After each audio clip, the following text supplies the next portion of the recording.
Nu, labvakar, arhitektūras radio klausītāji, skatītāji.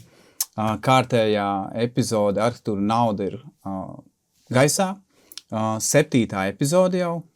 Šodien ciemos pie mums ir Māra Liepa Zemeša, pareizi, RTU direktore, Arhitektūras un dizaina institūta, ja? Pareizi. Saprotu, 2 gadus jau sanāk, ja? Un Rudolfs Dainis Šmits. Risebas dekāna pienākumu izpildītājs. Pareizi. Jā.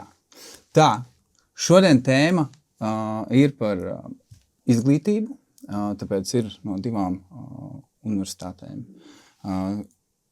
Ciemos mūsu universitāšu vadītāji, un jautājumi ir vairāki sagatavoti, mums tēmas, mēs forši parunājām pirms aizkadrā, un es saprotu, ir arī izveidojušies pieraksti, kas nozīmē, ka būs par kaut ko vēl jāparunā, kas ir svarīgs. Bet lūdzu īsumā, Māra, bišķi pastāsti, kas nezin, ko tu nodarbojies, kas nav satikuši, kas mācās Risebā, varbūt, ko tu dari, un tad būs otrādā. Jā, labvakar.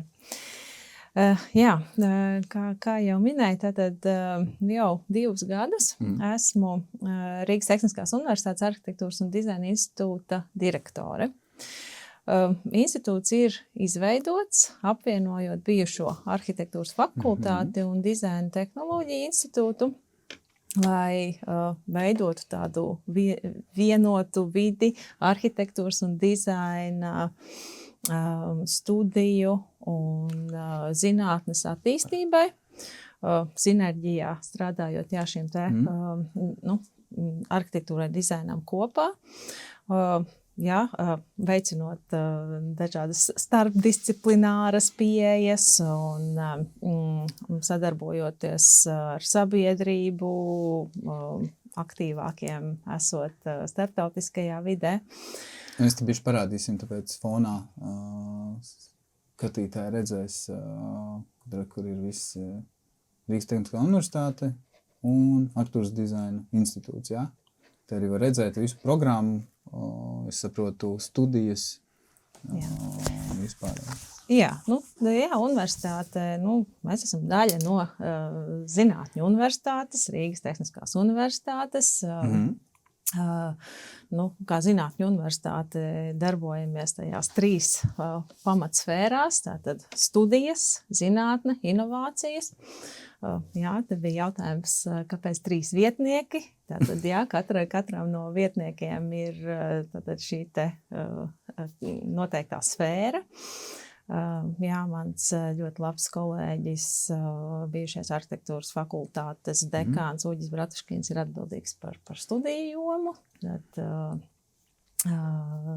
Edgars Kirielovs par zinātnes jomas attīstību.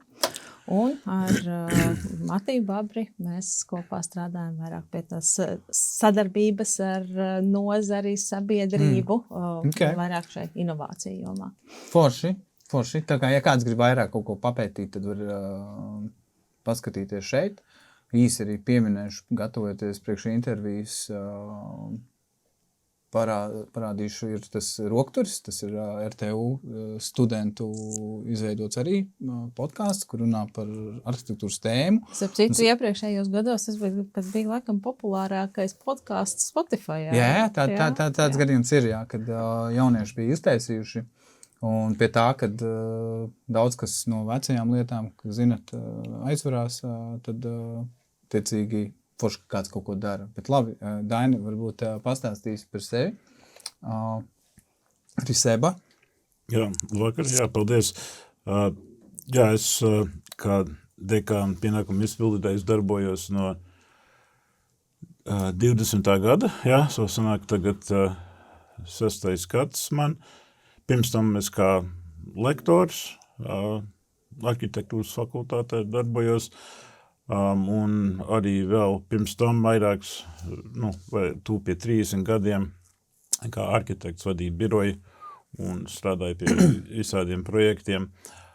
Bet man piedāvāja, man pašam arī bija interesi, starp citu, no 2000. Gada līdz 2004. Gadam arī bija pasniedzējis ar tevu kādu laiciņu.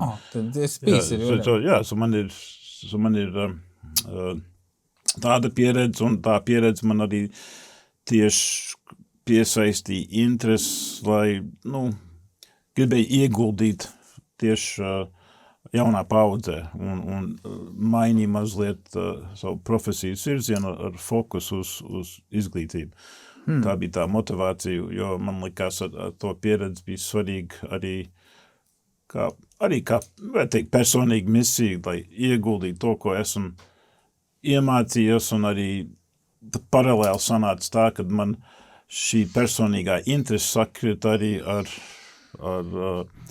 augstskolu, augstskolu, jo viņi meklē jaunu dekānu, jo Jānis Drips pārgāja uz biblioteku darboties, un viņš jau bija pie 7 gadus ieguldījis, un tad man piedāvāja šo piedāvājumu izaicinājumu pieņēmu, un priecājos par to, jo man liekas, tas potenciāls strādāt ar studentiem man ļoti,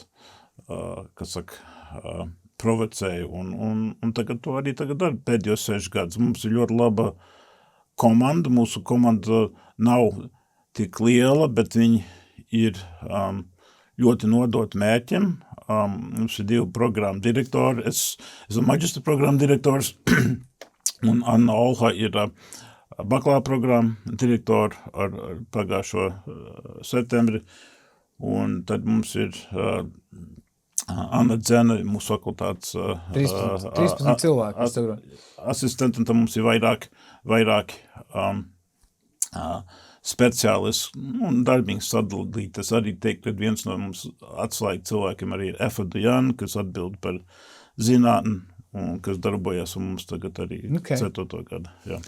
Forši. Bet es papētīju, protams, arī vairāk, ko katrs jūs darījuši, un paldies par materiālu. Es saprotu, ka ir bijis tāds raksts par to, kad dizaina policija, tas tieši par tēmu, kad pētījāt, lai visi ievēro noteikumus, gari neatstāstīšu, bet ir bijusi pieredze uzraudzīt šo te muzeju Eģiptē, sanāk visu. Un tas noteikti grandios projekts Latvijā tāda īsti, man liekas, tāda apjoma nav, ko varētu uzraudzīt. Jā, tur kaut kāds 130,000 kvadrātmetru viskopā, tas bija milzīgs projekts, arī forša pieredze tādā tieši starptautiskā sfērā darbodamies ar starptautiskiem būvniekiem, veselu juristu komandas, kas formulē vēstules un atskaitas, un brīžos man liekas, mēs vairāk nodarbojamies ar juridiskām lietām, nevis ar būvniecību, bet un pie tā mēs pieķersimies par širo tēju, tāpēc, ka arhitektiem tas ir. Vēl 5,000 darbiniekiem uz būvlaukumu, un ja kāds prasa, mēs strādājam pie BIM modeli, un tad stāsta, ka mums jāuzgriež dators 7, lai var atvērt to failu pēc 8 tikai, kamēr viņš uzlādējas. Jā.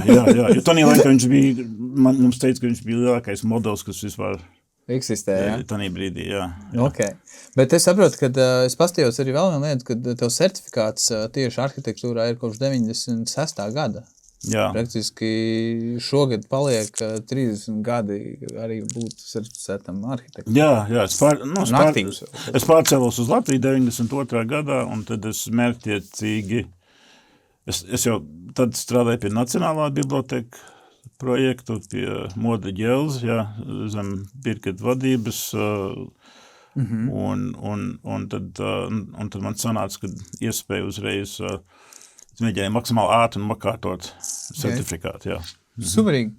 Tas ir baigi forši, bet arhitektūra un nauda šis raidījums saucās. Un mēs varbūt nerunāsim tieši par naudu, jūs esat tādā izglītības sektorā, bet Rokturī intervijā Māra, kur bija arī arhitekte Liene, un varēs apstīties tie, kas skatīsies arī no atkārtojuma, tad varēs noskatīties arī būs links uz to interviju, kuru tīši paklausīties. Labi interviju, Bet tur bija arī ļoti provokatīvs jautājums pašā startā.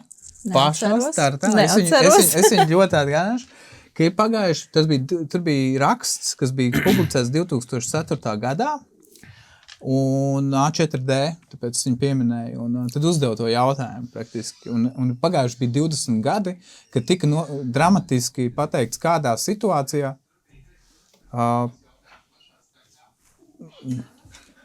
jā, mums te lūpas veidojas, bet tas, kas ir, bija jautājums sekojoši,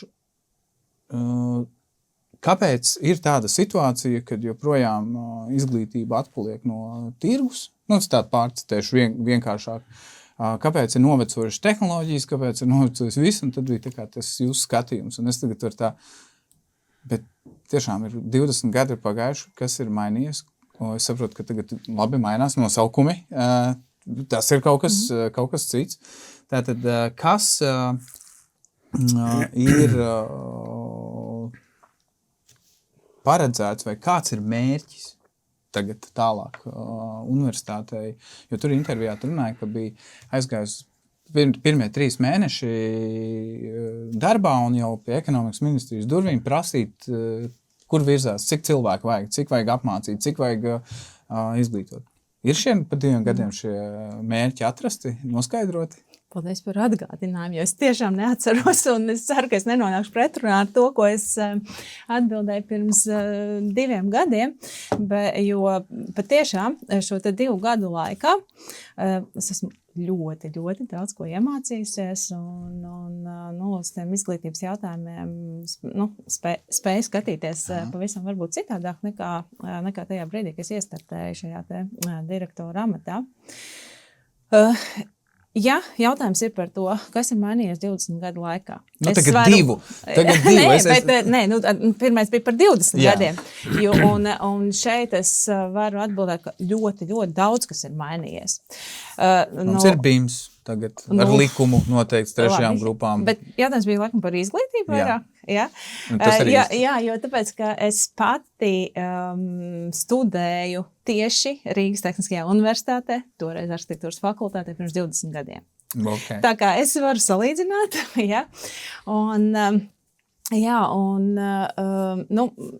Tas, kas ir pirmkārt radikāli mainījies, ka ja tajā laikā mēs tomēr dzīvojam tādā vairāk vai mazāk tādā lokālā vidē, tur Latvijas izglītības telpā, tad šobrīd mūsdienu studentam ir pilnīgi visas durvis vaļā. Un Rīgas Tehniskās universitātes arhitektūras students, viņam ir ārzemju pieredze, vai tā ir garāka kaut kāda Erasmus vai citu apmaiņas programmu pieredze, vai tā ir kaut kāda īsāka, bet tātad tas mūsdienu students tiešām salīdzina, kas notiek pie mums, kas notiek citās universitātēs, un tas durvis ir vaļā, un viņš var izvēlēties studēt šeit vai studēt citur, un salīdzināt tās gan pozitīvās, gan negatīvās lietas. Un mēs ļoti daudz strādājam ar studentiem tieši uzklausot tas viņu pieredzes, un tādā veidā mēģinot arī savu studiju procesu pilnveidot. Un būtībā tiešām no tām pieredzēm arī ļoti daudz izmaiņas ir ieviestas. Otra lieta, ko es varbūt gribētu uzsvērt, ir tieši šī te zinātnes un pētniecības īpatsvara attīstība, jo, ja es salīdzinu, tad, kad es toreiz studēju, tad mēs tomēr bija tas, vairāk tā mācīšana par to, ka arhitekts kā tāds vizionārs, tas ir tas, kas bija tas iepriekšējos gadu tūkstošos, kas bija arhitekts vakar. Tad šodien mēs tiešām vairāk runājam par arhitektu kā menedžeri, arhitektu kā sabiedrības un citu vajadzību uzklausītāju, izvērtētāju, tādu, kurš spēj tā objektīvi novērtēt situāciju, lai veidotu telpu atkal nākotnes sabiedrībai. Okay. Ja tie bija jautājums par tehnoloģisko pusi, es teiktu, ka tā ir vieta vēl attīstībai, tīri arī studiju programmas ziņā, bet jau šo 2 gadu laikā tad esam izveidojuši 3D skenēšanas laboratoriju, ko studenti šobrīd aktīvi izmanto. Šobrīd strādājam kopā Būvniecības mašīnzinību fakultāti pie BIM laboratorijas izveides. Arī vispār tādu, tā kā vairāk stiprinot šo te digitalizāciju. Otra lieta, kas ir mūsu iespēja šobrīd arhitektiem esot kopā ar dizaineriem. Tā ir laba lieta. To es uzskatu, ka tā ir laba lieta izdarīt, jo tāpēc, ka jādara, iespraukšos vienkārši, kad viņiem biežāk jābūt kopā. Tas bija tā iepriekšējā tēze par starpdisciplināras attīstīšanu, bet šeit es gribēju par to infrastruktūras aspektā, ka, šobrīd mums arhitektūras studijās ir tāds plašākas iespējas tieši darbam ar materiālu, ar konstrukcijām, prototipēšanai. Un šo te mēs attīstam šobrīd kā tādu mūsu spēcīgo pusi, tieši darbs ar materiālu un... Tās izklausās labi, par to cepums. Bet, Daini, ko saki, ko būs novērojis? Kas ir pamainījies? 20 gadi, tagad 22. Kas ir pamainījies no šāda apgalvojuma, kad viss bija slikti? Es piekrītu tam, ko tagad jau Māra pateica. Es arī gribu pateikt vēl, man liekas, ir ļoti svarīgi šis... Boloņa lēmums, lai, ja neziniet, kas tas ir, man liekas, tas veicina mobilitāti studentiem. Piemēram, ja viņi iegūst bakalaura grādu vienā universitātes arhitektūras fakultātā un vēlās mācīties kaut kur citur, viņi var tādā brīdī pabeigt savu kvalifikāciju kaut kur citur maģistra līmenī. Tas ir plus. Tas ir plus. Tas ir liels plus. Tā varbūt negatīvā puse varbūt būt, kad fakultāte nevar pabeigt visu to ciklu ar to studentu līdz pašam beigam. Un tur ir vairāk aspekti. Viens ir, lai tiešām tas students pabeidz pie tevīm, iegūstot to kvalifikāciju un viņš saņem diplomu tās institūcijas no vienas vietas. Man liekas, tas ir arī labi, jo tas fokus, jo es atceros, ka es mācījos. Mums bija 5 gadu bakalāri, tā bija kvalifikācija, un tad tu gāji stāžēties un tad saņemt certifikātu. Tādu maģistru nevajadzēja izņemot, ja tu gribēji dziļāk projektēšanā, dizainā vai iet pa akadēmisko ceļu, un tad arī zinātni un doktora grādu un tā tālāk. Bet sakrā to mobilitāti arī ir Erasmus, kas ir ļoti palīdzējis studentiem Latvijā, ne tikai arhitektūras fakultāti, bet vispār, kas dod iespēju un šī nauda, kas plūst iekšā valstī, lai studenti var mācīties citur, iegūt pieredzi ne tikai uz dažām nedēļām, bet uz veselu semestri, dažās gadījumos uz veselu gadu. Es tikai varu piekrist tam. Un pēc izglītības kvalifikācijas saņemšana vēl var praksēties zem Erasmus, kur viņi maksā, lai var kaut kur citu strādāt uz pusgadu līdz gadu. Tas ir foršās lietas, jā. Erasmus kā tādu. Mēs arī sakām, kad vajag izmēģināt, esam pār. Un tad otrs šis vārds, ko Māra minēja, es viņu sauc angliski agency, architect as agent. Jā. Tas nozīmē, ka šī doma ir tiešām iekritus, man liekas, akadēmiskā vidē un jaunie topošo arhitektu sirdīs, ka mēs vairs neesam tikai mākslinieki, kas projektē sev kaut kādu brīnumdarbu, bet mēs uzklausam sabiedrību, mēs darbojamies ar sabiedrību, šis ilgtermiņa vai ilgspējīga arhitektūra, jā. Un mums ir studiņi jau no 1. 2. kursā jau sāk par šīm lietām domāt. Tas ir labi. Un es domāju, ka šī ir liela izmaiņa. Tā nebija 200 gadu atpakaļ. Tas nebija tik aktīvi vai tik, kas saka, izskanējis, kas saka, arhitektūras telpa. Okay. Es labāk šeit vēl papildināt arī par šiem te starptautiskiem studentiem, jo viena lieta ir tas, ka mūsu studenti un mūsu klients vai reflektants, tomēr ir tas, mums vismaz ir tas Latvijas students, Latvijas iedzīvotājs, kurš nāk pie mums studēt arhitektūru. Bet tātad viņam ir iespēja izmantot visplašākās iespējas un tiešām Erasmus programmā ne tikai Eiropā braukt uz dažādām skolām, bet šobrīd ir arī robežas paplašinātas, var braukt uz Āziju vai pat Ameriku. Un tā certificēšanās pēc tam būs iespējama tiem cilvēkiem, kas būs, viņi skaitīsies klāt? Jā, jo viņi brauc tikai apmaiņas gadā. Un šo es tieši gribēju papildināt no Daņa teiktā. Tātad 5 gadi, tas ir noteikts Eiropas direktīvā par arhitektu studijām, kas ir minimums, lai arhitekts iegūtu savu kvalifikāciju, bet atbildība par to, kā par šo te arhitekta grādu ir tam, kurš izdod diplomu, šo maģistra diplomu, lai arī iepriekš viņš varbūt tas students ir mācījies varbūt citā valstī, citā skolā, citā universitātē, bet tas, kurš izdod maģistra diplomu, tas ir atbildīgs. Viņam jāpārliecinās, ka viss ir kārtībā un tad viņš skaita vai neskaita.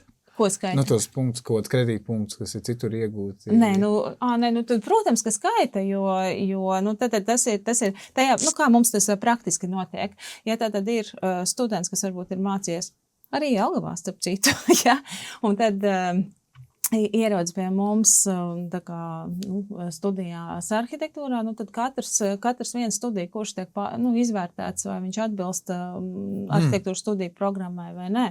Un attiecīgi tas, kas trūkst, un tas, kas ir, tad ir attiecīgi jāpiemācās, jā.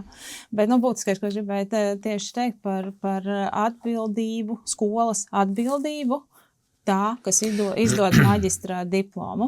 Bet vēl es gribēju pastāstīt arī par Erasmus studentiem, kas brauc pie mums.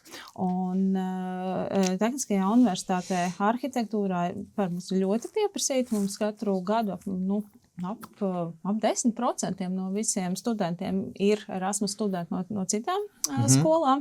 Arī ne tikai Eiropas, bet arī plašāk. Un tie arī tātad studenti, kas mērķiecīgi ir izvēlējušies Latviju, Rīgas Tehnisko universitāti, kur apgūt arhitektūru. Jā.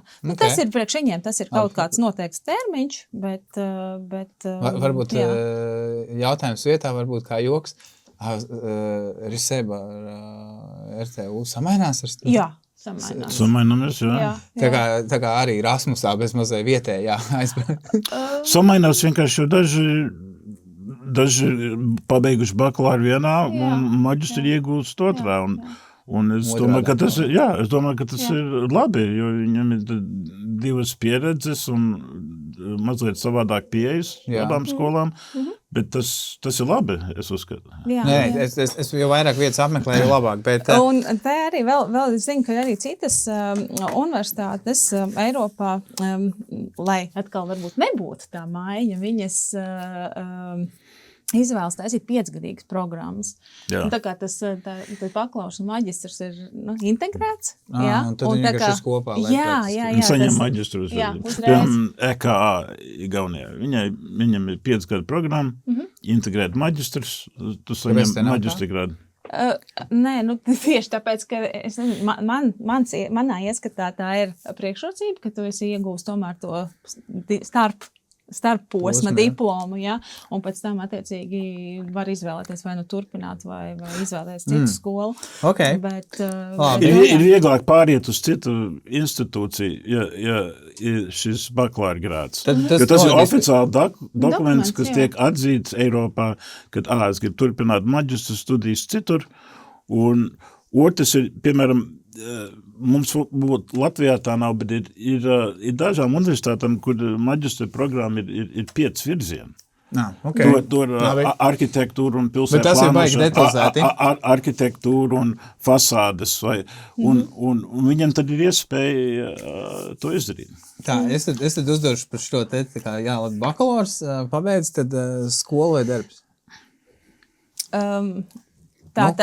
Lai tu varētu pēc tam iegūt arhitekta certifikātu, tātad ir jāizmācās vismaz 5 gadi. Tas ir atbilstoši manas pieminētajai Eiropas direktīvai. Un, attiecīgi ar bakalaura grādu arhitektūras students vai tajā brīdī jau absolvents nevar pēc tam... Jā, bez maģistra viņš nevarēs. Viņam jāpabeidz uz maģistra. Bet es jautāju par to, vai jo ir tāda, es nezinu, vai tas ir, es uzdošu šo jautājumu, kad RTU gribētu, lai nestrādā studenti. Nē, tas nebija tā, ka RTU gribētu, lai nestrādā. Bet lai veltu laiku, bet attiecīgi pēc stundām un viss tā, cik tas ir vajadzīgs, tas praktiski, tad ir tās karikatūras un mīmi, kur visi guļ gultā un tad rāda, kur guļ arhitekts pie galda, jo rasē. Es izstāstīšu savu viedokli par to, un man tas ir diezgan stingrs, ka tiešām bakalaura līmenī studentam būtu maksimāli jāvelta sevi studijām. Un es to pamatošu gan ar tādiem privātām lietām, gan arī profesionāli. Pirmkārtām laika plānošana. Tātad students studē arhitektūru pilnu laiku studijās. Kas nozīmē, ka viņam ir 40 stundu darba nedēļa. Tāpat kā jebkuram darbiniekam, kurš strādā pilnā slodzē, 40 stundu darba nedēļa. Tas nozīmē, ka viņa kapacitāte attiecīgi vai strādāt, vai atkal, ir ļoti ierobežota, jo tīri spēka vairs nav. Es sapratu, bet tad es papildināšu savu jautājumu vienkārši bišķīt, jo tas ir tā kā labi. Tas ir pat racionāli, ja pasaka 40 stundu noslodzi ir un vēl plus vēl mājas darba, vēl kādu kursa darbu un vispārējais, turpēc varbūt sanāk visu 60 vēl vairāk. Lai visu labi izdomātu, jo arhitektūra prasa piepūli, bet te rodās viena plaisa. Tie, kas ir darba tirgu, zina, kad sāka veidoties plaisa, pēc bakalaura iegūšanas varētu ņemt to cilvēku tā kā darbā. Jo viņš ir pabeidzis, viss viņam ir bakalaura grāds, bet dēļ šīs situācijas, ja viņš, piemēram, nav bijis vispār tirgu, darba tirgu, varbūt arī nevarēja, jo visu laiku bija jābūt, tad viņa kvalifikācija, vai viņš tas, ko ir izmācījies, vai tas, ko viņam it kā ir ieviesta cerība, ka tu pelnīt varēsi naudu, viņam diezko labi neveiksies. Viņam būs situācija tāda, ka praktiski darba tirgu viņš būs zemākajā punktā, kādā vien var būt. Te arī. Es gribu pieminēt pirmkārt, kā studiju process tiek organizēts tāds, ka, būtībā, piemēram, arhitektūras projektēšanu mums māca praktizējuši arhitekti. Tātad visi tie, kas māca arhitektūras projektēšanu, tie ir praktizējoši arhitekti. Otrs, tas, ko mēs esam ieviesuši pēdējā gada laikā, ir tāda mentoringa programma, lai dotu iespēju studentiem sadarboties jau studiju laikā, tādā pavisam brīvprātīgi ar praktizējošiem arhitektiem. To mēs esam izveidojuši sadarbībā ar Latvijas Arhitektu Savienību. Arhitektu Savienība nodrošina šos arhitektus, kuri ir ieinteresēti kļūt par studentu mentoriem, jeb kā mēs neformāli sakam, krustvecākiem. Un attiecīgi mēs no savas puses atlasam studentus, kuriem tad šī iespēja. Šī doma ir labi. Ja tāds nekas nav bijis, tad tas ir baigi forši. Bet es gribēju pateikt, ka Latvijas izglītības sistēmā arhitektūras studiju, arhitektūras bakalaurs ir akadēmiskais bakalaurs, kas savā būtībā neparedz praksi, bet nākamie 2 gadi, kas ir maģistratūra, tas ir profesionālās studijas, kur ir prakse jāiegūst, ka tā ir obligāta studiju sastāvdaļa. Nu, un liela sastāvdaļa. Jā, ļoti liela sastāvdaļa. Un tas apliecina to, ka tā arhitekta izglītība ir būvēta tā, ka bakalaurs tomēr ir pamatā uz akadēmiskajām zināšanām un maģistrs. Un ja mēs pirms brīža runājam, ka, lai tu būtu arhitekts, ir jānostudē 5 gadi, tas ir tas nepārtrauktais Es pilnībā šiem piekrītu.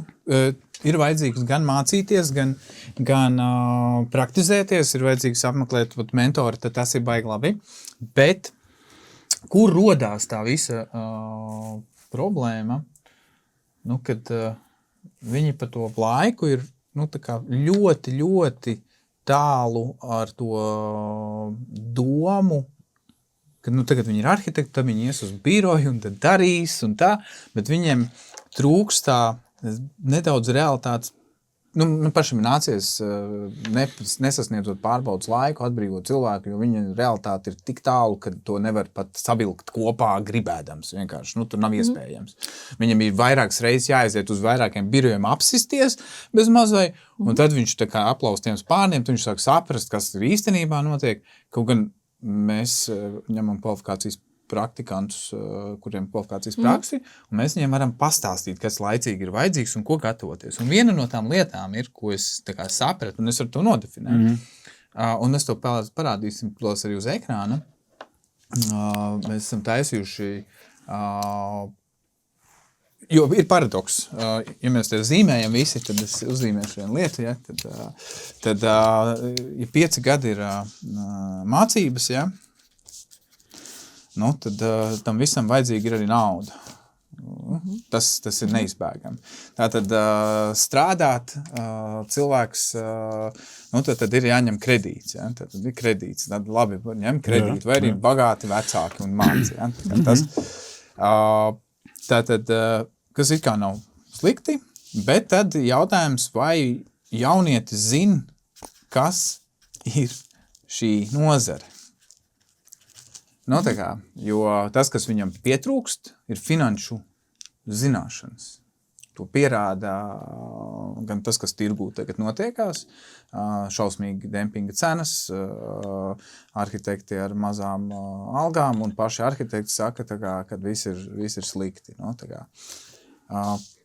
Vai kaut kad tuvākajā laikā, varbūt ne 20 gadu garumā, varētu tikt ieviest augstākas prakses, tas kvalifikācija pie finanšu, zināšanām, kaut kādām nelielām, saprast, kas ir projektēšana, cik tas maksā, cik tas ir laika, kā vispār noteikt to brīnuma objekta izmaksas, lai nav tā, ka klientam pasaka cenu, tas maksās tik, un klients saka, paldies, turpini sapņot, un varam netikties vairāk.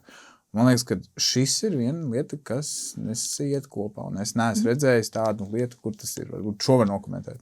Jā, es labprāt. Tātad šobrīd jau tādu pilnu gadu mēs Tehniskajā universitātē strādājam pie arhitektūras studiju programmu pārveides, modernizācijas.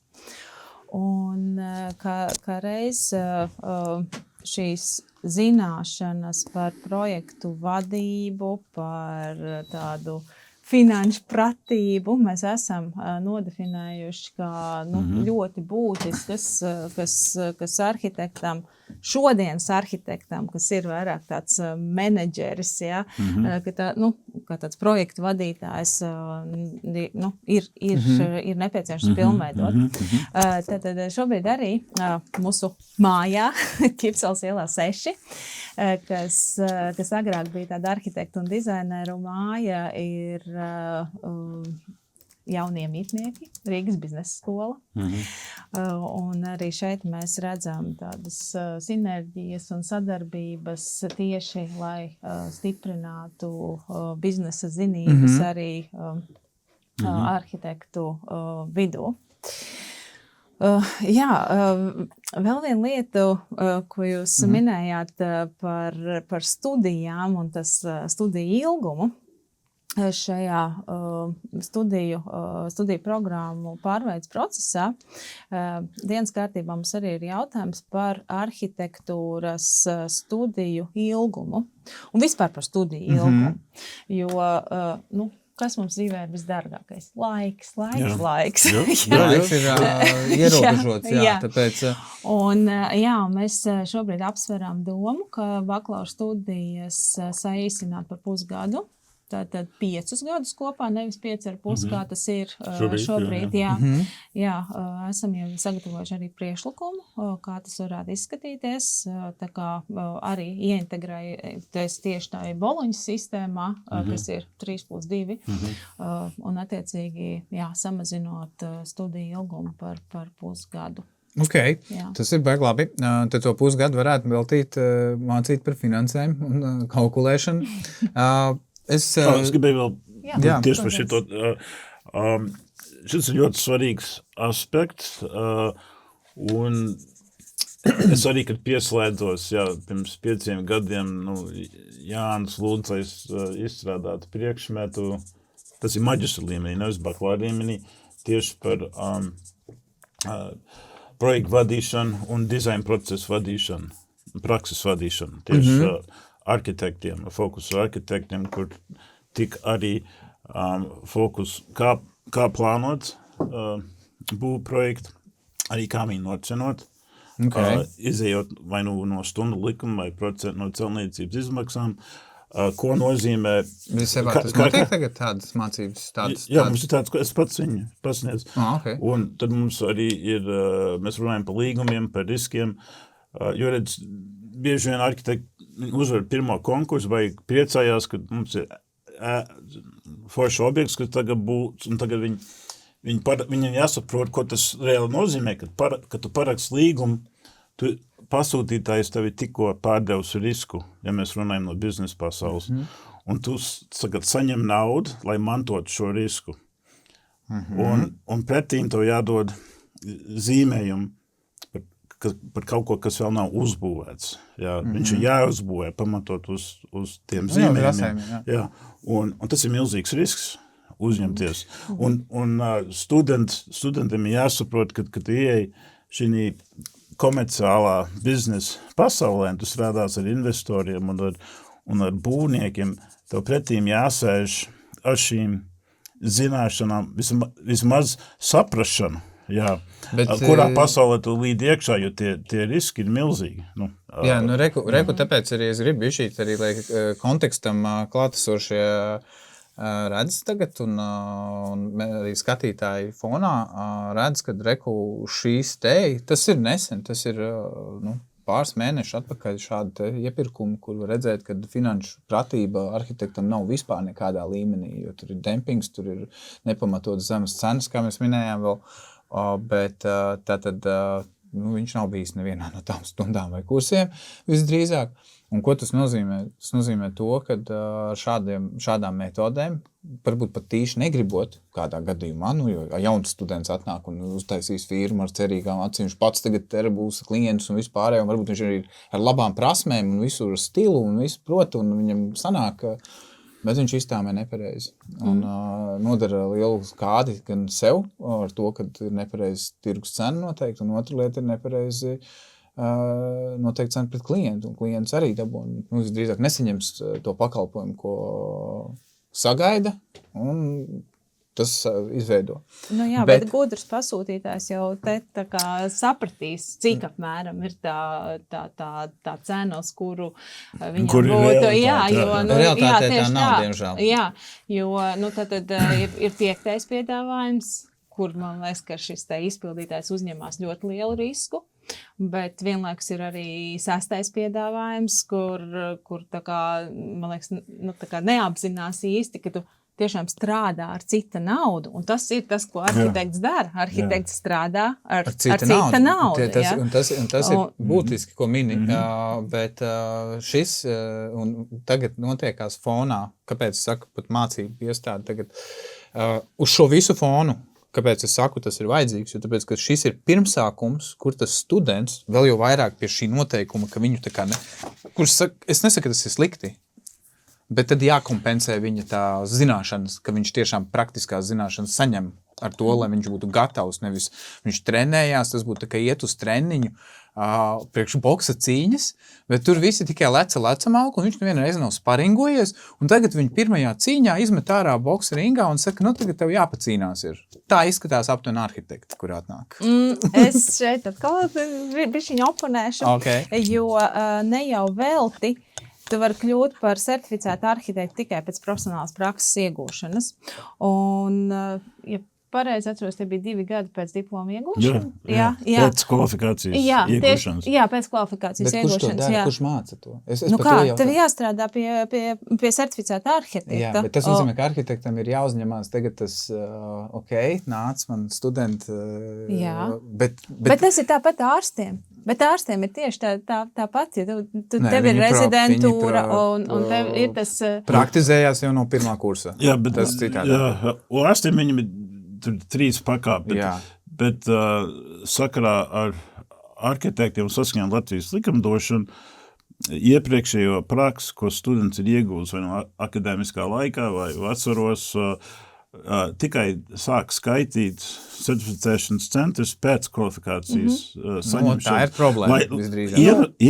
Iemesls ir, un es būtu vēl šito jautājumu pārunāju ar manu augstskolas dekānu, kas bija Čikāgā pirms vairākiem gadiem, un viņš teica, ka lielāko daļu darba devēji nesaprot, ka šis students, kas iegūst kvalifikāciju, viņš tagad ir gatavs praksē. Atslēga vārdi. Nevis, kad viņš ir sagatavots. Es sapratu. Jo ir vajadzīgs vismaz tie 2 gadi zem praktizējošo arhitektu, lai iepazinātu ar prakses pasauli. Jo tas ir kā 2 vārdi. Akadēmiski vai akadēmija sagatavo arhitektūru ar nepieciešamām lietām, kas ir daudz savādāk nekā to, ko var iegūt prakses iegūšanas laikā. Es piekrītu, bet man jautājums uzreiz šeit. Es to ļoti labi saprotu. Pilnīgi pareizi. Nesaprašanās par to, kas tad darba tirgu tagad ir ienācis. Tāpēc nesaprašanās. Savā būtībā tās normatīvais regulējums ir izveidots tā, ka nozare uzņemas atbildību tajā brīdī. Tā kā vēl tos 2 gadus. Tad nozare jāmaksā no sevis ir, lai to izdarītu. Tā ir atbildības dalīšana. Jā, ir kaut kāda atbildības skolai, un pēc tam ir kaut kāda atbildība nozarei. Tas ir parasti arī atspoguļots algā. Es nemaksāšu praktikantām. Es biju 30 gadus biznesa pasaulē kā arhitekts. Es nemaksāju kvalificētam arhitektam, kas tikko iegūst savu diplomu, to pašu algu, ko es maksāju tam, kas 10 gadus pastāvīgi strādā, skaņo projekts un var pat vadīt 2-3 cilvēkus zem viņa. Tur ir tās zināšanas un pieredze. Tu pat nedrīkst maksāt to pašu. Tas būtu bezskaunīgi tam, kam ir tā pieredze, vai ne? Un ir arī tāda mazāka auga, jo visi saprot, ka viņš mācās vēl. Tas ir skaidrs, bet tad studenti, kas mums lielākā, tas ir pilnīgi godu vārds, tas nav joks, kāda mums ir lielākā paprasīta alga tikko šādam iznākušam ārā, kuram ir viena prakses vieta bijusi uz 3 mēnešiem vasarā. Tie ir 4000 uz rokas, ko viņš grib. Nē, viens ir gribēt, un viens ir varēt. Nē, bet te ir tā lieta, Jā, es arī gribētu.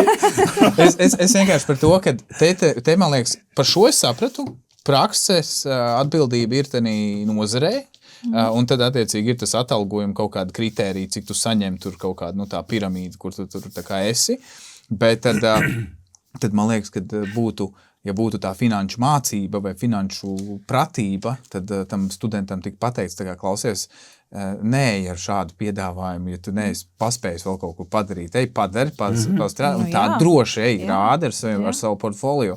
Bet Bet mums ir statistika, mums ir visu laiku nāks tie Bet tā cilvēki. jau ir arī katra Bet tā ir uzņēmuma atbildība. Nē, bet arī man liekas, ka šeit ir bijis šī skolas atbildība. Paskaidrot viņam, ka tā kā, tu tagad esi tikai tādā praksi, tu esi gatavs mācīties praksi. Tā kā nevis iet... Bet jūs tikko nonācat pretrunās.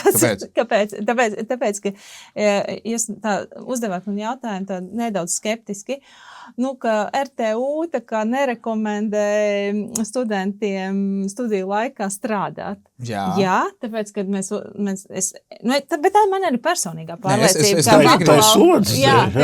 Es to saprotu. Viņam patiešām ir maksimāli jāizmanto visas iespējas, ko dod universitāte. Un tās iespējas ir milzīgas. Šobrīd tiešām mēs runājam par tām Erasmus apmaiņām. Es pazūdu šī vietā, kur tam studentam ir paspēts paskaidrot, ka tā kā klausies tajos 2 gados. Jā, bet tie 2 gadi ir aizmirst. Ja arī darba devējs uzņemās šo ideju, ka viņš apmāca to topošo speciālistu, dod viņam praksi, bet tas prāta līmenis, ka viņš nav vēl arhitekts, bet viņš ir tagad tas gatavais uzņemt praksi, ko labi pieminēja Daina, kad tas būtu viņam jāieliek no skolas puses iekšā, no universitātes puses. Jāapsaka, tā kā klausies, tev ir tā kā baltās tiesības, tu drīkst mācīties braukt. Tu nevari braukt, tu drīkst mācīties braukt. Un šeit ir tā lieta, tas ir pareizi. Bet šeit pietrūkstas. Mēs sarinām tos studenti atnāk tādi, ka viņiem liekas, ka viņiem jau ir tiesības. Es par to... pašapziņa tā ir laba lieta. Bet tas nav pašapziņa. Tā ir mūsu, kā darba devēju, viena no problēmām, ko mēs redzam, ka atnāk tā kā, mēs pat praktiski tā kā uzreiz norāda savu atalgojumu, ko tu vēlies, jo citādāk, nav varbūt pat jēga diskutēt, jo tu esi šī līmenī, bet tu pat neesi ielicis, ka tā kā tu, un tad mēs ļaujam iziet kaut kādus 3-4 birojus. Es domāju, komunicēt to vairāk un atgādināt varam, protams, un arī mēģinam to darīt, un es domāju, tā ir svarīga un pareiza lieta, lai kaut vai jūs tagad esat pieņemt kā maģistrs pasaulē. Jā, un tagad komisija ir apstiprinājusi, ka jūs varat iet ar šo profesionālu grādu, iet darba tirgu. Tomēr ir jāsaprot, ka man tagad ir 2 gadi jārūkā tālāk. Jā. Un es došu labu piemēru. Teiksim, varbūt rezidenta ārsts, rezidentam universitātes, viņš ir palīdzējis smadzeņu ķirurgam 3 gadus. Ja? Un tagad es jums uzdodu jautājumu, vai jūs vēlaties, lai šis operē jums pastāvīgi pēc 3 gadiem, vai tas, kas jau 15 gadus to ir darījis. Jā.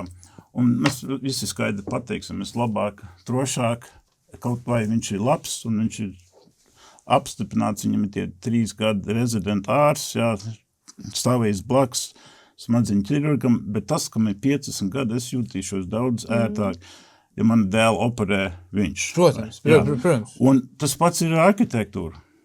Absolūti, jo tu nevar sagaidīt no kaut vai viņam ir 2 gadu prakses pēc diplomu saņemšanas. Jā, pilnīgi piekrīt.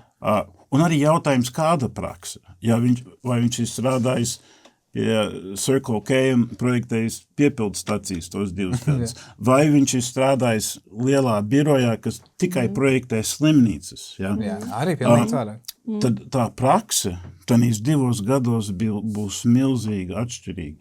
Un tad jautājums ir jānovērtē, pirmkārt, uz ko šis arhitekts iet, ja? Šis jaunais arhitekts, ko viņš grib darīt, vai viņš šo praksi grib iegūst, lai būtu speciālists šī lielā korporatīvā arhitekta biroja, kas tikai taisa slimnīcas, vai viņš vēlās iegūt pietiekoši daudz prakses, lai viņš var pats pēc 2-3 gadiem attaisīt savu biroju. Ja viņam finanšu patīk, tad varbūt, jā. Uzņemties tos riskus, jo Latvijā mums ir daudz jauni biroji. Par to mēs līdz nākamo jautājumu.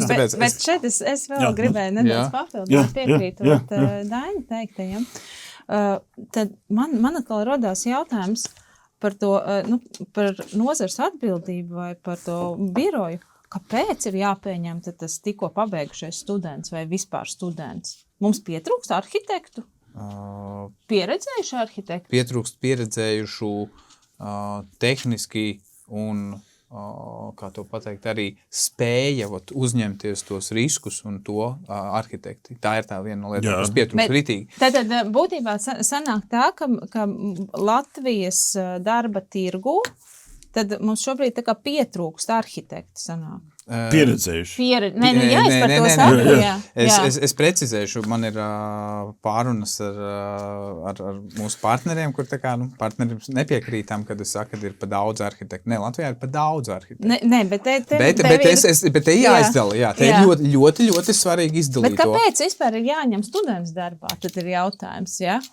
Kāpēc biroja īpašnieks ņems labāku studentu nekā varbūt to pieredzējušo arhitektu? Viņš negrib maksāt viņam? Nē. Nav tāda pieredzējuša. Vai nav vienkārši darba tirgū tas pieredzējušais arhitekts? Parādīsim ekrānā. Višķīt, kāpēc tā ir? Man arī patīk zinātniskie pētnieciskie darbi. Šeit ir arhitektu biroju saraksts pēc vidējā apgrozījuma no 2022. līdz 2024. ar peļņu un ar visu, un ar nodarbināto skaitu, ar visu, kas ir iespējams. Ja. Šeit var konkrēti redzēt, ka tūlīt pateikšu, cik mums tur ir tie cilvēki kopā. Bez mazliet tā arī ir visi 1000 pāri, jā. Bet tur ir 0. Jā, dažiem ir, kad nav tur neviens. Neviens arhitekts nav birojā Jaunromāns un Ābeli. Pie mums strādā Māra Ābeli. Nē, te ir tāda lieta, ka šie dati, tie ir no publiskā sektora, tie nav manis izdomāti, tie visi dati ir pieejami Lursoftā, jebkurš dats var pārbaudīt, es viņu drīz plānoju arī nopublicēt. Un šis jautājums ir jums, kāpēc? Kur ir biroji, kuriem apgrozījums ir nekāds, tur, tas nav vispār jautājums, tā ir tā lieta, ka tie biroji ir paši izdomājuši aiziet. Katrs arhitekts izdomājis, ka viņš pats taisīs biroju. Bez finanšu pratības, pirmkārt. Bez nekādas... Tas ir tāds, man liekas, tāds latvieši, tas tradicionālais, tas viensētas. Jā, un ritīgi. Un kas sākās, kad katrs arhitekts aizgājis pa sevīm, it kā, nerunājot par to, ka dažas vispār ir tikai izkārtņu kompānijas, kas pat nav īstenībā kompānijas. Un tas noved pie tā, ka vispār Latvijā praktizējoši arhitekti, tādi ir tikai 50, kas ir, tā kā var teikt, kuriem ir kompānijā, kas īsti. Un tad ir pāris arhitekti, kas strādā pie citiem arhitektiem, kur ir tā kā vairāk. Un šodien mums bija saruna ar vienu biroju, kur, visi seši komandas biedri ir arhitekti ar certifikātu. Tieši šī iemesla dēļ, ka viņi ir neizdevīgi ņemt par 4000 studentu, kurš nemāka vēl neko un nespēja uzņemties atbildību un tā tālāk. Bet te jau ir tā lieta, ka nozare ir šī, aiz tām durvīm trūkst šo saprotamu daļu, kur prakses apmācību uzņemās tas pasniedzējs, un šo daļu arī ir saprotama, bet šis starpposms, kas notiekās, kā viņam tagad iekļauties tajā darbā, kā viņam saprast to vidi, kas vispār notiekās, ir kādam, to tagad daļa uzņemās tie, darba devēji, un tad ir tā daļa arhitektu, kuri nesaprot šo, un viņi aiziet uz publisko sektoru. Viņi pat neiegūst pieredzi īstu, un viņi aiziet uz būvvaldu strādāt. Viņi aiziet uz vēl kaut kādi. Tādi ir gadījumi nopietni. Tas ir ļoti traka lieta. Tā ir es nezinu, vismaz no jūsu zīmējuma, man šķiet, ka tā sistēma ir, gana skaidra. Tātad ir, tātad ir bakalaura studijas, kas paredz mācīties, nestrādāt. Jā. Ir maģistra studijas, kas paredz studiju laikā praksi. Jā. Uzraudzīta praksi. Jā, bet tas ir studiju laikā. Svarīgi, studiju laikā. Bet viņi ir uzraudzīti, jo arī akadēmiskā vidē kontrolē, kad students tomēr iegūst šo reālo praksi, pirms viņš pabeidz. Tieši tā. Un tad viņš iegūst savu maģistra grādu, arhitekta kvalifikāciju, un tad ir 2 gadi, kur viņš strādā certificēta arhitekta uzraudzībā. Un pēc tiem 2 gadiem ja viņš labi ir strādājis, Viņš tad var mēģināt, tad viņš uz var eksāmenu, var pretendēt uz certificēšanos. Es domāju, ka tā sistēma, viņi tā ir būvēta, un tā mēs arī strādājam. Tā kā, jautājums ir par, kā jūs teicat, informēt. Jā. Tas, kas ir iegūst diploma, viņam pietrūkst tas informācijas, tas posms, kurā vietā, un tas ir tas, ko es mēģinu pateikt. Šis posms vēl ir izglītība. Jā. Tā praksa. Mums tur būs izlaidums rītā, es pateikšu to runā, ka tagad 2 gadu viņiem ir. Ja tiešām tā ir, tad to ir ļoti labi pateikt, bet es jau, lai saprastu, es nepārmetu skolai vai ko, un it kā liekas viss saprotams, man no darba arī liekas saprotams, jums arī liekas saprotams, studentam neliekas tas saprotams. Un šī ir tā vieta, kur viņi apjūk, jo viņi taču ir tik daudz gadus tagad mācījušies, kā viņus tagad nenovērtē, bet ka viņi nesaprot, ka tagad, ir, bet jums vēl ir jāpamācās 2 gadi. Bet nevis skolā, bet dzīvē. Un te ir tā lieta, kad kvalitatīviem arhitektiem, kuri spēj izpildīt darbu, protams, liela daļa tad viņi izvēlās taisīt paši, ko redzēt. Tie ir visi dati pieejami pilnībā Lursavtā, ko redzēt visu. Es mēģināšu uzskaitīt arī pat tie, kuri nav arhitektu biroji, bet projektēšanas biroji, kuri ir īstenībā juristu birojas, bet viņi piedalās publiskajos iepirkumos, taistās cenas interesantās, ko varēja redzēt. Un tad gala rezultātā sanāk tā, ka tā nozare, ja tu prasi, kur ir problēma, ir sadrumstalot, nenormālīgi sadrumstalot. Un līdz ar to, ja tas birojs ir tik mazs, nezinu, tur 3-4 cilvēki, viņš nevar atļauties šo nastu paņemt un izdarīt uz to lietu. Viņam nav resursu. Protams, tad, kad ir tur 13, 20 cilvēku birojas, mums Latvijā nav tik daudz tādu, bet vienalga tie 6, 8, 9, 7, tad to var atļauties tā kā paņemt uz to sevi un uztaisīt, ka mēs apmācīsim vēl kādu, tā kā paņemsim nākamo. Es tomēr šeit gribētu pavērt to jautājumu plašāk, jo tā, manuprāt, ir tomēr mūsu, tā kā valsts kopumā arī ekonomiskā situācija. Pirmkārt, studentam. Viņš 5,5 gadus tikai studēt un papildus nepiepelnīties. Man liekas, ka mēs to īsti nevaram atļauties, vai ne? Par to jau bija tas jautājums, ka tas ir kāpēc daudz strādā, kaut vai ir ieteikts un pat ir vēlme, lai viņi tik sevišķi bakalaura līmenī nestrādāt, lai viņi varētu izmantot savu iespēju izglītoties maksimāli, kamēr var, jo pēc tam būs jāstrādā. Būs jāstrādā,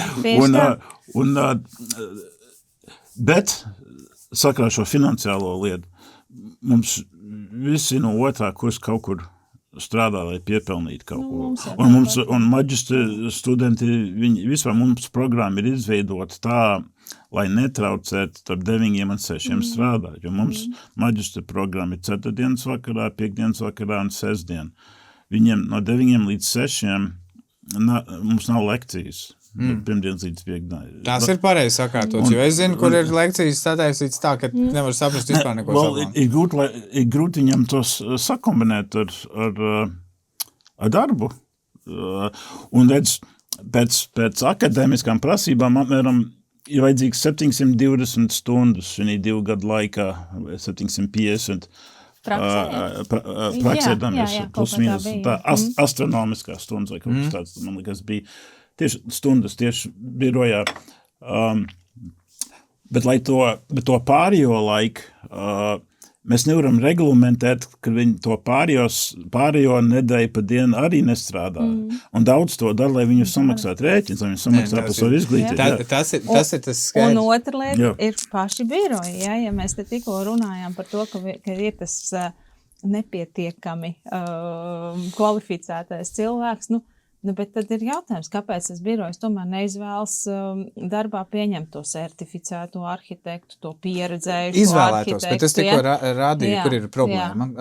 Problēma ir sadrumstalotībā. Tu jau nevari neko izdarīt, ka katrs arhitekts, kurš beidzot izcīnīs to gadu, viņš saka, viss, es tagad pats taisīšu savu biroju. Un gala rezultātā, kas notiekās tagad? Lielākā daļa, tie, kas nāk, kas ir vēl viena bet tas ir, man liekas, izglītības iestādes arī pusē bišķīt. Te būs mums kāds jautājums arī, beidzot cilvēks, studenti laikam ir izlasījuši, iedzinājušies, bet labi, to izlasījuši. Bet tas, kur ir tā problēma, kad viņš ir izgājis, viņš praktiski ir izcīnījies, iespējams pat arī pačakarējis, varbūt bišķīt arī attiecības, gan ar skolu, jo tāpēc, ka strādā pa daudz, gan ar darba devēju, tāpēc, kad ne šis ne tas sanāk un nespēja to izdarīt, mēs neņemam tādus īsti vairāk, mēs zinām, mēs pārbaudam, kurā brīdī tas cilvēks spēj izdarīt, vai arī tad viņš ir tiešām praktikants. Tā kā tu esi praksē un tu praktiski palīdz locīt lapas, ja, kad man skaties, kur tu vari nemaisīties pa kājām. Ja. Bet kur tā problēma ir tanī, ka pirmkārt ir tā sadrumstalotība, bet tā ir Latvijas iezīme, tāpēc, ka viensēta, bet ir cita. Mums bija padomu laiks, kur bija kombains un tev bija jāstrādā visiem kopā un tikko kā pašāvās 91. gads un praktiski visi varēja taisīt paši savus prakses, tas viss šāva ārā kosmosā. Tā kā tas bija tas, kur, un tad praktiski neviens no šiem projektēšanas birojiem, kas aizietējas tur 50. 60. vietas plielni nevar mums izpildīt darbu, jo viņam nav. Viņš pats ir ar kaut kādu tur nosacītu limitu, un tad viņš arī nevar paņemt darbā arhitektu, jo tāpēc, ka nav finanšu prasmes. Un te, man liekas, būtu ļoti... Kāpēc es par to finansējumu pieaugu? Jo tāpēc, ka tā ir tā vieta, kā tā...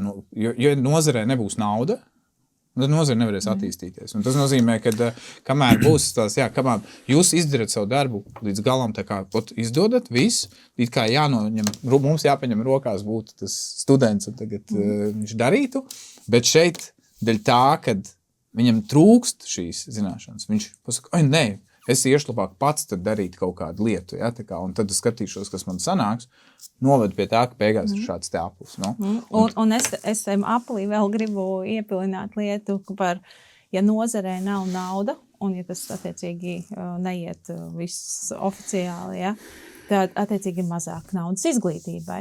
Un šobrīd Rīgas Tehniskajā universitātē, es varu teikt, ka mēs to jau sajūtam uz savas ādas, jo tātad finansējuma piešķiršanas aprēķinā tiek ņemts arī vērā vidējā alga nozarē. Un ja tā vidējā alga nozarē arhitektūrā ir attiecīgi zemāka, tas nozīmē, ka izglītībā mēs arī iegūstam zemāku... Tur ir cita lieta jau, tur ir, bet rekus, studente, Anastāsija Skrībere raksta. Studentus nevajadzētu ņemt darbā. Labi, jautājums jauniešiem pēc skolas jāmācās 5 gadi un jāsāk strādāt tikai tad. Vai vecāki Latvijā ir spējīgi uzturēt savu atvasu līdz 25 gadiem? Pirmais jautājums. Tas ir Latvijas daudziem studentiem vecāku finansiāli tikai daļēji var palīdzēt, un strādāšana ir neizbēgams lēmums. Maģistra studijas paredz uzraudzītu praksi, kas neļaus pietiekoši finansiāli sevi nodrošināt. Kas ir, tā kā, šeit ir tas lūps, kurā ir jāizdomā, kā iztikt ārā, bet es pateikšu, kur ir vēl viena lieta, un es to klās arī parādīšu, ko jau varbūt mēs rādīt par tiem konkursiem, ja? Bet varu parādīt ekrānu. Un tad pirmkārt, ir tā nepratība, kas ir viens, tas nekādā veidā nepalīdz nozarei. Tas ir burtiski, tur jau nav jābūt pat nozarei saistītam, ka lai saprastu, ka šāda te lieta ilgtermiņā neko nedarīs labu. Un pasūtītāji formāli pasaka, jā, viņš visu izpildīja, viņam visi dokumenti ir iesniegti kā vajag, viss mēs viņu ņemam, un pēc gadiem atskārstam, kad projekts bija nelabākais nekas, un tas ir tā kā, izpildīts. Bet ir viena cita lieta, kur mēs nesen uztaisījām šādu te karikatūru, kur valsts pārvalde, valsts sektors, kuram būtu jābūt kā priekšzīmēji, piedāvā arhitektiem strādāt pilnībā pa velti. iedot savus meta konkursus, iedot savus idejas, savus piedāvājumus, nostrādāt, cik es saprotu, no arhitektūra aptuveni 10,000 jāiegulda, citi arhitektu biroji saka, aptuveni 10,000 jāiegulda nozarei, sava nauda, lai vispār izdarītu. Tas nozīmē, ka praktiski uzreiz rakstīt, jūs strādāsiet bezmaksas konkursos. Tā ir, un šeit ir vēstule. Tā ir īsti, tas viss ir viņu rakstīts. Tas ir, to lasot, ir vienkārši vispār liekas, ka kā var būt tik bezkaunīgi vispār pret nozari. Un pasaka to, ka praktiski viss ir ok. Mums nav budžetā nauda tam priekš balvas vai priekš kompensācijas. Mēs jums apsolam, ka varbūt noslēgsim līgumu ar jums, ja jūs piedalīsieties.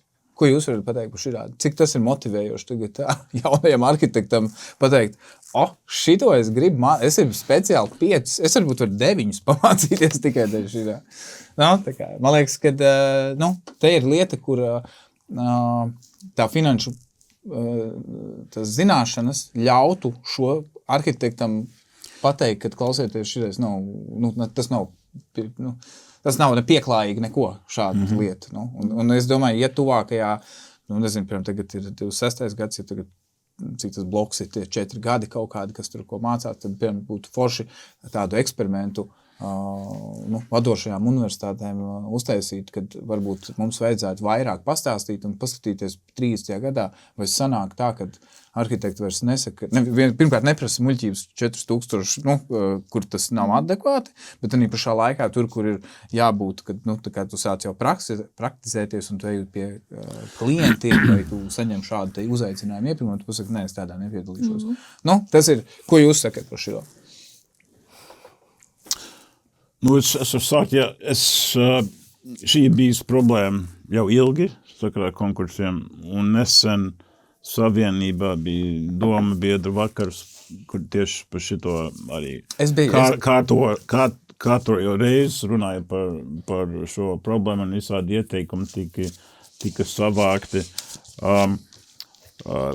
Konkursu atlīdzība ir briesmīga, viņi ir uzlabojusies, tā, kas bija pirms 5 gadiem. No 90. arī ir uzlabojusies. Bet pamatā viņi reāli nesedz tās, viņi varbūt knapi sedz pašiesmaks, nemaz nerunājot par kaut ko vairāk. Un tā, bet es gribu teikt, tā nav problēma tikai Latvijā. Vispār, tā nav tikai konkurs vispār nav normāli nosekt, un daļai arhitekti tiek izmantot. Tas mazliet tā risks, tu liec savu naudu uz galdu, un tagad tu cer, ka tu uzvarēs, lai to naudu ar kaut kādu nākotnes cerību dabūs atpakaļ. Un, kad es esmu strādājis ārzemēs, daudz arhitektu biroji saprot, ka viņam ir jāsedz šitas no marketing budžeta, ja viņam vispār tāds ir. Un es runāju tagad šobrīd par lieliem arhitektu birojiem, kur ir patiešām tāds budžets, ko viņi atvelt katru gadu kaut kādu naudu summu no peļņas, ko viņi rezervē, ko riskēt ar konkursiem. Tas ir prestižs, tas būtu prestižs. Jā, konkurs neko, tas ir liels risks. Lai tik pie pasūtījuma caur tā. Un es nezinu, mums ir jāmēģina uzlabot situāciju, bet reāli kaut vai konkursi ir labi, atlīdzību uz konkursu, labākā gadījumā pašizmaksas tiks sekts, un ja tu zaudē, nekas nav sekts, jā. Un tad apzināti tu ej iekšā risku ceļā no biznesa puses. Jā. Tas bišķīt ir, tad tas jau pārvēršās par tādu sporta veidu, tas ir tā kā olimpiskās sacensības, bet ir te lieta, kur mēs tenī vakarā piedalījāmies arī ar mūsu biroju un visu tur runājām, bet tad atgriezās pie vienkārši jautājumu, mūsu kolēģis uzdeva ļoti vienkārši jautājumu, kāds ir arhitektūras savienības mērķis un vīzija. Un tā vietā bija klusums. Jo, kas tas par jocīgu jautājumu? Tās tiešām ir jocīgs jautājums. Man liekas, ka tai iestādēji, kas nes arhitektūras vārdu, ir jābūt. Tas ir ieformēts to redzēt, ka tas tiešām tā ir un pasaka, ka tā nav mērķa. Es domāju, ka RTU ir mērķis. Tā kā es nākot 2 gadus, ejot uzdot tos jautājumus, tad es drīzāk meklēju to mērķi, kas varētu būt. Ka tas ir jāizvirza kaut kāda lieta. Jo, ja nav mērķis, tad ir šitā. Labi. Kā es uzskatu, kas ir arhitektūras, Latvijas Arhitektu Savienības vai tās profesionālās organizācijas mērķis. Mērķis ir pozicionēt savu nozari, pozicionēt to sabiedrībā kopumā. Un, ja mēs tikko pieskārāmies visiem šiem procesiem, kas notiek, tad, ja sabiedrībai vajag arhitektūru, nevis tikai būvniecību, kas ir īstenībā viens posms no tā, lai rastos arhitektūru, tad šis viss... Tas viss ir saistīts. Viss ir saistīts. Es jau nesaku, ka tas ir kaut kur atsevišķi. Es saku tieši, ka tā lieta, bet ja sabiedrība nesaprot to vispār, ļoti maz izglītot pie tā, ka nevar ar zemāko cenu uztaisīt. Un ja tu ņemsi arī biroju vai kaut ko, tad tur būs administratīvās izmaksas, kas ir likumsakarīgi. Tur vajadzēs tev darba vietu, tur vajadzēs licences, tur vajadzēs apdrošināšanas. Un tā kā tas nemaksās, kā iet, paņemt pakalpojumu SSA, ja? Un te ir viena no tām lietām, kuras atgriezīšos atkal, ka kamām tas students ir jauns, to vajadzētu izstāstīt vispār visu. Tas ir tas, ko es esmu saskāries, jo es arī iegāju nozarē, es arī naivu taisīšu arhitektūru, viss baigi forši, bet tad, kad tu saproti, ka tāda nav vispār spēles noteikumi, tu esi atstāts aiz borta visu laiku bijis, tu esi salikts tādā vietā, un kad tu pastāsti, kad ir šāda te nianse, ka tur būs līgumi, tur būs līguma saistības, tur būs sodi, vai arī, kā piemēram, tagad labākie iepirkuma arhitektiem ir tādi, kad samaksās visu tikai tad, kad būs bez muzeja uzbūvēts. Kāds man teikt, ir banka jāatver vaļā, jo man vajag kreditēt vēl sevi priekš projekta izstrādes, kas ir tā kā vispār, tā kā, ja šie noteikumi tiktu pastāstīti ātrāk, nevis tā, ka jau ir pagājuši 4-5 gadi vai kaut kas, bet viņiem praktiski sākumā, tas ir līdzīgi tā kā medicīnā, tev praktiski pirmajā kursā aizsūta arī uz morgu, ja tur pastīsies, vai tev iekšas paliksies iekšā vai ne, un tad šī būtu tā augstā duša, kas ļautu tiem arhitektiem tā kā, es redzu, jo man liekas, kad ir bailes, kad ja to pastāstīs, tad arhitekti sabīsies un negribēs taisīt neko, jo tāpēc, ka, realitāte, augsta duša, jā. Bet man liekas, ka tieši pretējs efekts notiksies. Man liekas, ka notiktos tāda lieta, ja jauniešiem, kuri tagad ir atnākuši naivi cerēt, ka ir tāda lieta, bet viņiem pateikt, klausieties, nozarē ir šāda problēma.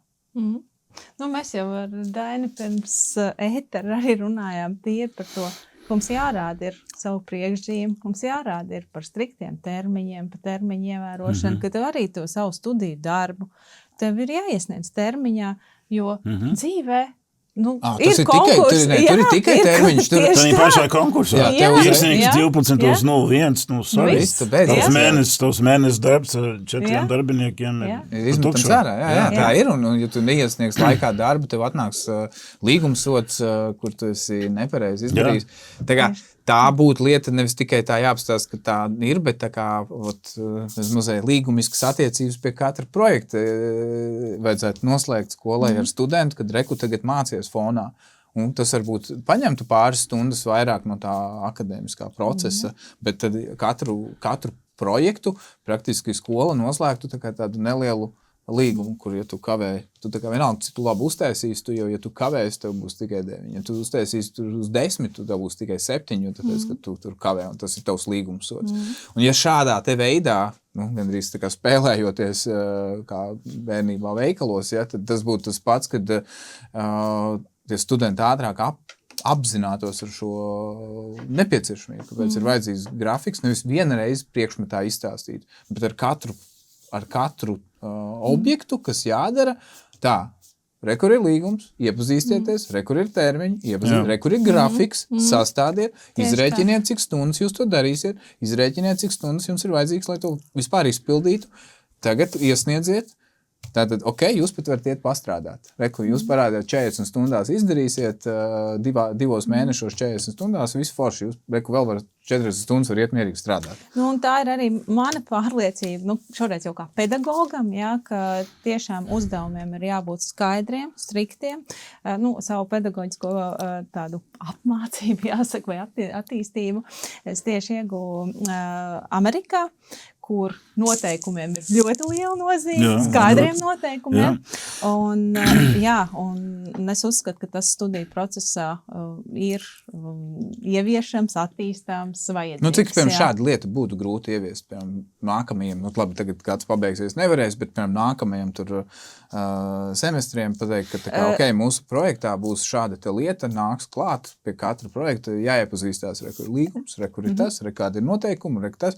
Te jāsastāda no sākuma, un tikai tad tu sāc darīt savu darbu. Es varu pastāstīt, ka tieši pēdējo nedēļu laikā diezgan daudz šim esmu veltījis uzmanību, gan pie maģistra darba izstrādes, kur ir tikko uzsākuši darbu jaunie maģistranti, arī tā kā striktāk definējot katras puses atbildību, vadītāja atbildību, studenta atbildību, akadēmiskā personāla. Pasūtītāja atbildību, jo ir pasūtītāja termiņus, un kas attiecīgi, kāds ir konsekvences, ja termiņi netiek ievēroti. Tieši tas pats arī projektēšanas šajā te kursā. Ja? Tāpat ir jābūt skaidriem termiņiem, jo tas pēc tam ir, man tagad direktora amatā strādājot, ir radījis tik daudz tādas nesaprašanās, ka studenti nāk ar dažādām sūdzībām. Un beigās es saprotu, ka nav arī viņam bijis skaidrs, kad tad viņam jānodod, kaut kādi tie uzdevumi noteikumi. Bet tas nozīmē, ka arī šeit iekšā ir šī problēma ar kaut kādu to paskaidrojumu. Tas ir tas, ko es saku. Ne jau problēma ir tādā darbā, kas ir jādara, bet ka varētu paralēli nošaut 2 zaķus ar vienu šāvienu, kad pirmkārt viņš taisa diplomdarbu, un piereiz apgūst juridisko pusi un finanšu prātību. Tas tādā brīdī spēja. Un ja jūsu jautājums bija par to, vai to ir viegli ieviest, nē. Jo tāpēc, ka ir jāmainās visiem. Ir jāmaina arī tās pedagoģiskās prakses, ir jāmaina pedagoģiskā prasa katram mācīspēkam, kurš ir iesaistīts šajā. Loģiski. Jā. Un tas, pārmaiņas, tas nav viegli, un es kā pārmaiņu vadītājs, kā pārmaiņu arhitekts, kā es esmu sevi nodefinējusi, var teikt, ka tas ir tāds izaicinājums pilns process. Tas vienmēr būs ieviest kaut kādas izmaiņas, mēs arī paši kaut ko sistematizējam, mēs zinām, ko tas nozīmē, ka tu ievies, tad ir pretestība, tad ir viss, ka tev seko, bet ja tu vari parādīt ar skaitļiem, ar to, ka rekāds ir tirgus, ja jūs turpināsiet iet pa šim vecam ceļam, tad praktiski būs 306. firma, kura nespēs īstenībā līdz tam izdarīt. Pēc pāris gadiem būs vilšanās, ka nozara ir šausmīga, kad nekas nav, un gala rezultātā būs visi nelaimīgi. Bet atgriežoties pie tā, tad sanāk, ka sākums tomēr ir arī vēl pie tām pašām mācībām. Protams, jo tā ir tā vieta, kur tu sāc sastapties vispār ar nozari un, kur tu sāc iepazīt īstās dzīves noteikumus. Tieši dzīves noteikumus, jo tāpēc, ka visiem skatīties, kā, kādu foršu māju, redz, cik smuka arhitektūra. Tu zini, kas ir aiz tā projekta apakšā, cik tur ir sviedri un asaras un puņķi, lai dabūtu to visu gatavu, un ne tikai tādā. Tāpēc es, man liekas, kad apaļosimies, jo vakars vēls.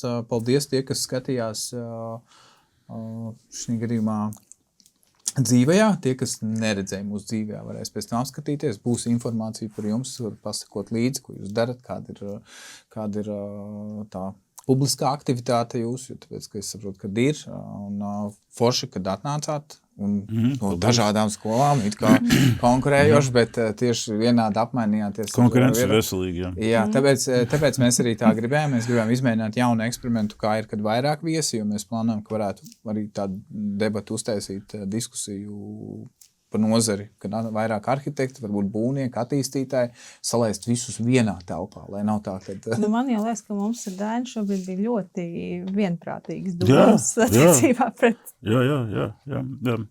Un tā viena doma, kas izskanēja par tas, kas izlem studēt arhitektūru, vai tas, kas izlem būvēt to, ko arhitekts ir uzzīmējis. Tie divi atšķirīgas lietas, tāpēc arī tās izglītības un tā nepieciešamās prakses arī atšķirās. Jo viens, varbūt kā sākumā runājam par to, kad par arhitektūru ir kultūras ministrija. Arhitekti piedalās ar, kas saka angliski, cultural production. Tas, kas paliek pāri, būs kultūra artefakts. Jā. Viņš liecinās par kaut ko nākošos 100 gadus, kad cilvēks skatīsies uz to, kas ir uzbūvēts. Un būvniecība ir, kas atbild, kā to izdarīt. Kā izdarīt to, lai tas paliek. Lai šitas paliek, un šī kultūriskā, cerams, vērtība varētu arī būt ilgspējīga. Un tā tur ir liela vienā ziņā tāda plaisa, bet arī pašā laikā abām šīm pusēm ir jāiemācās, kā būvēt un strādāt. Un arhitektam šī prakse ir supersvarīga, jo tā ir tā vieta un tas periods, kur viņi iemācās šo komunikāciju ar šo svarīgo trīsstūri. Arhitekts, pasūtītājs un būvnieks. Un reālā pasaulē tās attiecības ir starp riska bāzēt līgumiem un nauda. Un tā ir galīgi cita pasaule. Un mums nav laiks par to runāt. Vajadzētu par to runāt. Bet es pastāstīšu vienu lietu, jo es šo vienkārši pētu, redzēt, ka man interesē šī nozara un tāda, bet ir pasūtītājs, tad arhitekts un būvnieks, bet šis nav vienīgais trīsstūris. Un tā ir tā visjocīgākā lieta, ko pētot visus atradu. Es sapratu, ka ir investors, ir pārdevējs, bet tie nav tie paši. Un tā ir tā lieta, kad... Un klients beigās kā, tas iedzīvotājs vai īrnieks vai kas tur. Tas viss paliek... Tie stakeholder. Jā. Šis trīsstūris ir viens, bet stakeholder ir daudz vairāk. Un te ir tā lieta, ka visiem liekas, ka šis ir tas trīsstūris, kas ir svarīgākais. Diemžēl tā nav. Un mēs redzam tik daudz projektus, kur... ir jau sen bijis arhitekta, kā pateikt, iesaistes, pat bez būvnieku konsultācijām, bez visi jau ir izdomāts, jau ko tur darīs, taisīs, reku ekonomiskie rādītāji, viss, reku mums ir jau programma, mums vairāk neko nevajag, reku mums jau ir nopirkts jau, klienti jau ir jau nopirkuši un viss. Tāpēc, bet laikam pēdējais jautājums, un tad mēs varam arī beigt, un...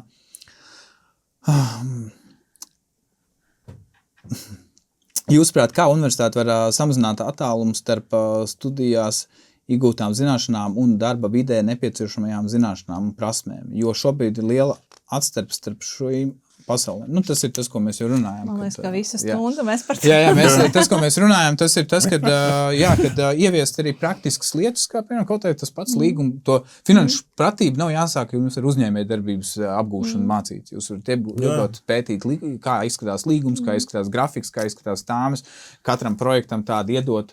Un, ja katram projektam tas students izies cauri, viņš atnākot uz biroju, būs tā kā, es zinu, tātad tur ir līguma saistības, tātad es zinu, tur ir termiņi, tātad es zinu, ka man vajag to izdarīt kaut kādā noteiktā laikā. Ka tas nav zīmē māju, un tagad es viņu zīmēšu. Bet, tā kā paldies jums, paldies, ka jūs atnācāt, paldies, ka izveidojāt tādu interesantu sarunu.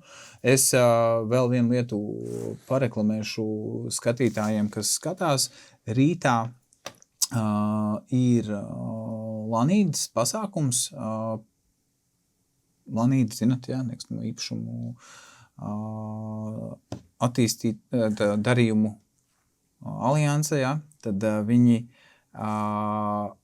veido un rīko webinārus un visādus pasākumus, un tad rītā būs par tieši, es stāstu par tēmu, par arhitektūru un par šiem jautājumiem, lai arī nekustamo īpašumu aģenti saprot, kad vajag projektēšanas uzdevumu, vajag veikt izpēti, nevar visu tirgot, kas nāk vienkārši prātā, ka vajag saprast, vai tas vispār ir izdarāms. Uzreiz pārdot jau visu, bet nē, kad no sākuma ir vajadzīgs šis backgrounds. Tā kā paldies. Paldies visiem un tie, kas ir pieslēgušies, un paldies par komentāriem. Tā kā uz tikšanos kaut kur citur, gan jau, ka kaut kādās debatēs būsim, jo tāpēc, ka mēs Citā tēmā. Jā, mēs esam izvēlējušies šo tēmu turpināt, jo es redzu, ka, ja es gribu darīt kaut ko tālāk, un lai Latvijā būtu tā paliekošā arhitektūra, tad bez iesaistes, bez runāšanas par to, tas nav iespējams, man liekas. Tā kā paldies jums, un viss, lai jauks vakars!